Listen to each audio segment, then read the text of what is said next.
Hey guys, Elite Legionarii here, and today I'll be bringing you a third and final battle against Blessed be the Lord 777. We need to act. I'll be in command of England, and he should be in command of Portugal. In this particular fight, it's after I've given him some of the ideas I've picked up from Medieval 2, and he fights extremely well in this fight. My army consists of it has a very large number of retinue longbowmen. I think it's about 5 or 6 of them. I think it's 5. 2 peasants to screen them against his muskets. I have 5 units of armoured swordsmen. These guys are very good. I have a unit of yeomen, longbowmen and archers as well, because I had some leftover cash but not enough for retinues. 4 knights hospitaller and 2 armoured sergeants for support, as I suspect his conquistadors will be too much of a match for me. So I deployed stakes, but I'm outranged by these muskets. But the stakes are useful because they'll help protect against, my archers are still close enough to them and my soldiers are close enough to them, so they'll help protect against cavalry anyway. Stakes are very good like that, but as you can see, musketeers have got a very good defence against arrows, so I have to close the range. So initially I was having trouble in that first battle, but retinue longbowmen are definitely the best archers in the game. So them up against these muskets is good tussle, but it's important that you use against muskets, in my opinion, versus archers, or any real musket army. Is good to have some peasants or some other trashy unit in front, so it can take half the shots. So he's got looks like he's got 3 units of conquistadors, heavy cav, which are better than my cav. He's using I'm sure other people use it too, but he's using a tactic I use, where he's using the pikes to screen his muskets. I gave him that tip as well, but I picked it up from other people. So I think he's got about 3 or 4 pikes of Avian Tyros. These guys are the best pikemen in the game, even better than Scotland. He's got about 4 or 5 muskets, which are doing quite well, but it's fairly even. My retinues are actually beating them. I think if you're going to use an archer unit to beat muskets, it's retinues, but a good idea is to close the battle with the muskets quickly. So over here we engage in battle. I use spearmen to support against his conquistadors, and I free up this unit so I can harass his flanks as quickly as possible. He's also got some spear militia, which is useful. He could have used them to support actually. He's got some swordsman militia, and his main... lose my general too. Chances of victory with it. So I lose my general fast, but he's also got about 5 or 6 dismounted conquistadors as his main infantry line, so he's got some very, very powerful heavy infantry at his disposal, more so than mine. So this duel goes on for quite a while, and it is going quite nicely my way now in the missile duel. Because my peasants have actually absorbed at least half his missile fire, and I'm going to use them as a meat shield. Just charge them up here like this while I bring in my infantry. If I rush him enough, he might be forced to retreat because he's got skirmish mode on. And I'm also hanging around the back with my cav. Over here, I'm beating down his cavalry. But over here I actually get beaten. I was a little concerned over here because I figured he might go after my archers, which is why I pull my archers back, some of my archers back into behind these stakes, just to make him take a bit longer. So his muskets are still here, and I'm going to charge him now, although I make a bit of a blunder and don't charge my peasants ahead of them, which was a strange thing. But it doesn't matter, I'm going to get there in time. But as you can see, I just lost like a few men there. And he's going to come straight behind immediately, and this was a good move because this causes an instantaneous rout on my armoured swordsman on the left. But I do break through quite well other areas.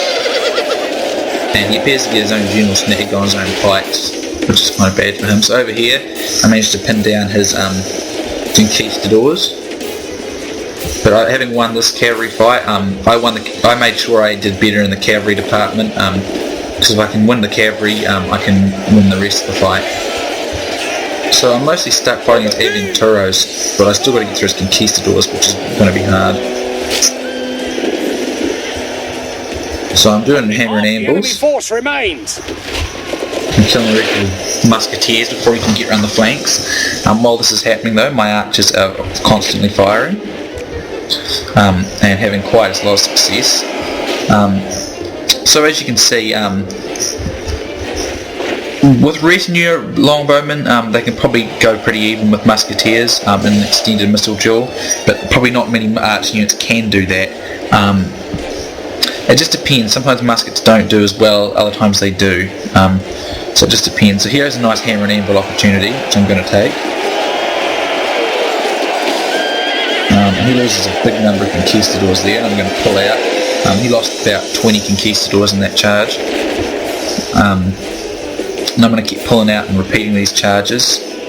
Over here, I'm still trying to finish the fight there, and I'm going to keep completing charges and keep pulling out. So that took down about 20 more conquistadors. While this is happening though, my archers are having quite a good time with this. But I probably should have sent them around the flanks, to be honest, but I was kind of just sort of preoccupied controlling my cavalry. But I managed to break his centre here, which is good. I've got to be careful against these Aventuros though, with cavalry I mean. But I mean, retinue longbowmen are just fantastic, really, really good. I think they're every bit as good as muskets. They don't have quite as much range, but they're still very damaging. Extremely powerful. So I'm going to complete more hammer and anvils, and that should rout the remainder of these Portuguese conquistadors fairly handily. And that basically does rout the remainder of his main army. But exceptionally a much more controlled performance by Blessed be the Lord than his last two games. But again, he just needs to work more on his cavalry. He lacked cavalry, although he didn't really need it. But he could have probably peeled off some of his conquistadors to assist in destroying my cavalry, and had he done that, he would have won. I won solely because I won the cavalry fight, and I closed the distance to deny his muskets. The other reasons I won, but I think he could have won had he brought in his... had he brought perhaps a couple of infantry units to assist in these cavalry fights. Had that happened, I had spearmen helping, and I still only just managed to win them really. But I managed to finish off the rest of his forces. If we continue like this, we will smash the enemy. But yeah, see, when he had that cavalry unit free over here, he completely destroyed my left flank, but he just didn't have enough left. So if you should aim to try and win the cavalry fights in these games. They usually make the particularly in medieval 2 though, because cav is so good. But he had less cavalry and less support for his cavalry, which allowed me to win the cavalry fight. So I managed to break his main line, and that's really pretty much the end of the fight. Now once I got engaged, this is where archers will always outdo muskets. Is once you've got engaged, you can keep using your archers to fire into the back lines of their group. Muskets, you've got to get all the way around the flanks and stuff. So it just depends on what you like more and how you go about using them. But both have got their advantages. I wouldn't say one was better than the other. Be awed by the victory we have won here today. I would definitely not say one was better than the other, but it's just depending on what you allow to happen. So anyway, that's a clear victory, but I felt he got better use of his infantry and had more controlled use of them. But he just didn't have enough cavalry and support to his cavalry. And in this game, because of extreme power of cavalry, it's really ideal if you can get cavalry superiority as quickly as possible. I mean, it's pretty much the same in Rome Total War as well, but because in Rome Total War infantry are more powerful than they are in Medieval 2, you don't need to rely on cavalry as much as you do in Medieval 2. So great game to Blessed be the Lord 777. Hope to see you around more and we can play some more. I had 1,679 men, he had 1,723, so pretty much the same numbers.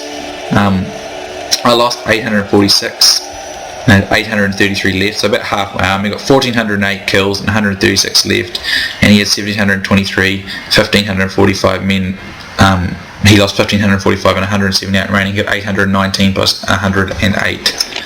So statistically, if you look at my cavalry, they got all the kills. But if you look at my bowmen, they got quite a lot as well. So they did my bowmen and my cavalry. But if you look at my infantry, we get down there, if I can get it to go.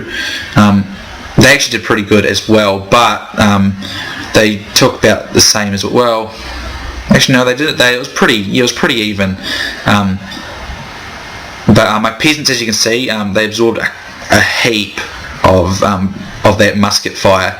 So it would be an idea to have maybe some like light cavalry to or something like that, or some horse archers or something, just to get rid of a screen like that if you think your opponent might have one.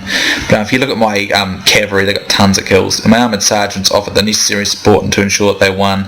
So once I closed the distance with my retinue, with my rest of my army, a retinue longbow, I'm able to dominate in the missile duel. So that's how I like to beat muskets.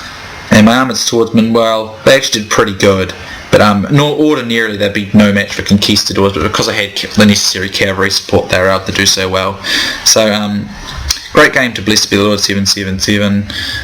Thanks for watching, guys, and I'll see you next time.